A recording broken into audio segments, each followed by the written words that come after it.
Cordial saludo, apreciada doctora María Yanicet Balvin Tamayo. Mucho gusto, quien les habla, Marta Jaramillo, estudiante del Diplomado de Administración Pública de la Universidad Católica del Norte. Hoy vamos a hablar de los elementos estructurales y la clasificación de los actos administrativos.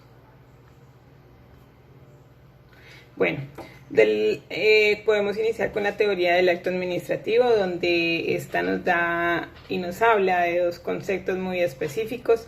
Uno, como es el concepto propio administrativo, donde nos habla de que cualquier actividad de la administración, bien sea en el campo material o jurídico, y por ello esta es simplemente administrativa porque no va a incluir hechos materiales. También tenemos el concepto administrativo desde el ámbito jurídico, que es aquel acto administrativo donde se presenta toda declaración de voluntad, de deseo o de consentimiento de juicio realizado por un sujeto de la administración pública en ejercicio de una potestad administrativa.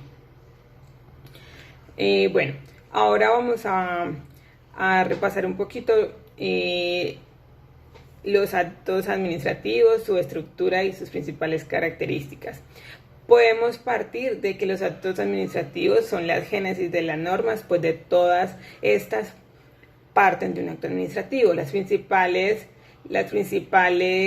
características estructurales, pues es que van a estar formados por el sujeto, el objeto, los motivos, el fin y la forma. Luego vamos a encontrar cuáles pueden ser los efectos de estos actos administrativos. Entonces pueden ser efectos en el espacio o en el tiempo. También vamos a resaltar las características que aclaran su importancia. Estas características son la unilateralidad, la presunción de legalidad, la obligatoriedad y la ejecutoriedad. También pues los podemos clasificar dependiendo de dónde estos sean emitidos. Pueden ser nacionales, departamentales, metropolitanos, distritales, municipales, actos de oficio, actos que necesiten petición o coayudancia, simples, complejos, regulados o estrictamente vinculados. Para el ejemplo de la materia, yo escogí el acto administrativo, que es la resolución 666 del 2020. Este me llamó mucho la atención porque en este fue en el que se adoptó el Protocolo General de Bioseguridad para mitigar y controlar y realizar el adecuado manejo de la pandemia del coronavirus COVID-19. Esta resolución 666 de 2020 fue emitido por el Ministerio de Salud y Protección Social. Para entonces era ministro de Salud el doctor Fernando Ruiz.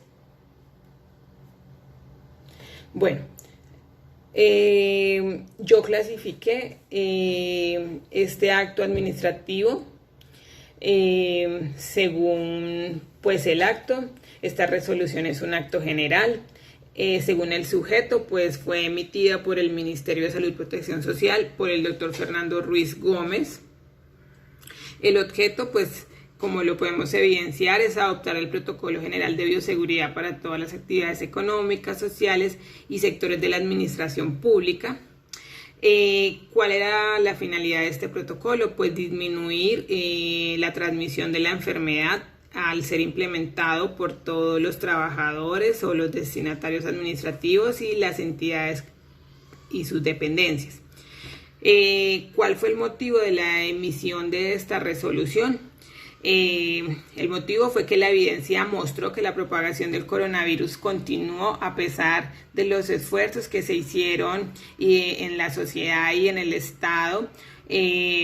Además, se inició una proliferación del virus en el país, y recordemos que para ese entonces aún no existían vacunas, no habían llegado a Colombia y las UCI se nos estaban congestionando con pacientes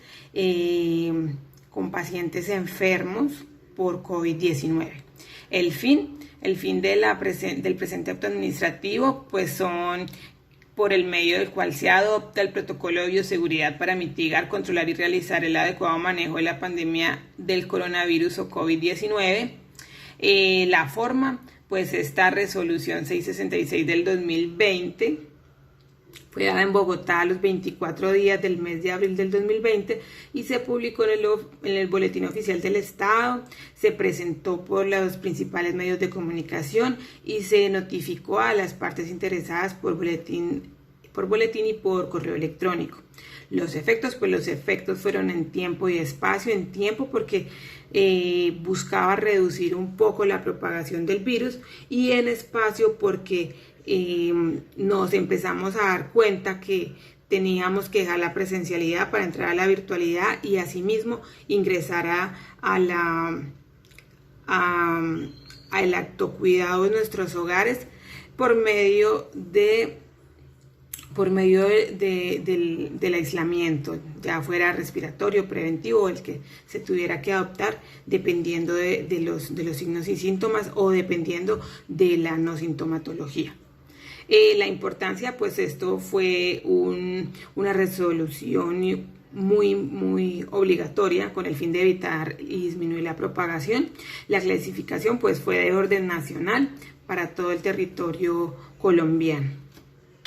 Recordemos que esta resolución cuando la emitieron no estaba directamente emitida para el sector salud, solamente para los trabajadores del sector público, ya que estos trabajan de manera muy cercana en recintos cerrados, y pues la idea era evitar reducir al mínimo la prestación de sus servicios.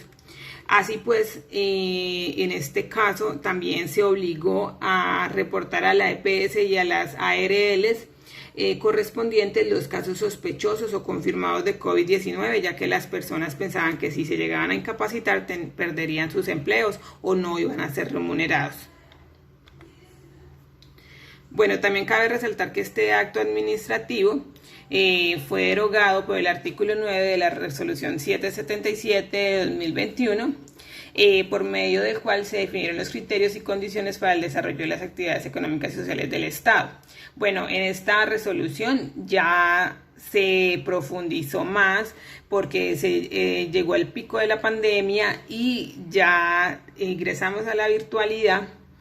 Ya se hizo obligatorio el aislamiento, las clases de aislamiento, que era respiratorio, el aislamiento por contacto y obviamente el cuidado que se debía tener, el gel antibacterial, el uso del tapabocas, entre otros.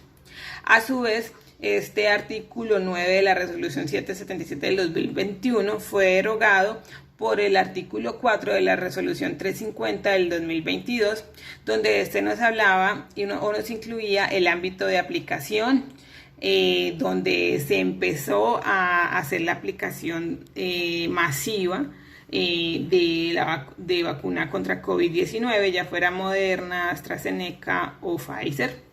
El índice de resiliencia epidemiológica municipal, esto con el fin de poder hacer, sobre todo en los sectores de alta ruralidad, la protección o la emisión de vacunas por rebaño.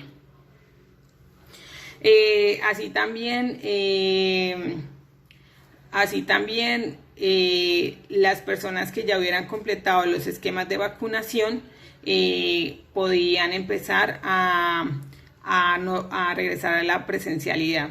Creo que la mayoría de sectores que ya estaban prestando servicios presenciales eran los médicos, todo el sector de la salud, el sector farmacológico, el sector de bienes y servicios, de alimentos, y recordemos que el sector de educación fue uno de los últimos que ingresó al tema de la presencialidad debido a la complejidad que es trabajar con niños y pues el tema de la letalidad en ellos de este virus.